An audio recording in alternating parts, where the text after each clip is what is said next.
আসসালামু আলাইকুম আপু, আমার নাম রাইসা। ওয়ালাইকুম আসসালাম। বৃষ্টিতে ভিজতে কার না ভালো লাগে। ঠিক ছোটবেলা থেকে বৃষ্টিতে ভিজতে আমার অনেক ভালো লাগে। যখনই বৃষ্টি পড়তো আমি ঠিক তখনই ছাদে চলে যেতাম। সেই দিন সকাল থেকেই আকাশে কেমন মেঘ জমেছিল।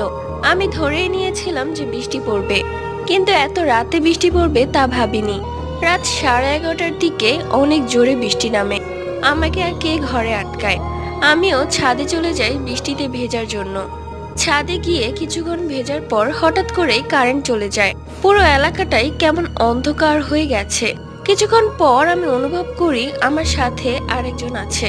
সে অদৃশ্য, কিন্তু আমি তাকে অনুভব করতে পারছি। ঠিক মানুষ থেকেও অনেক লম্বা, কালো। কেমন যেন আমার গায়ে লোম দাঁড়িয়ে গেল। ভয়ে ছাদ থেকে নিচে নামতেও পারছি না।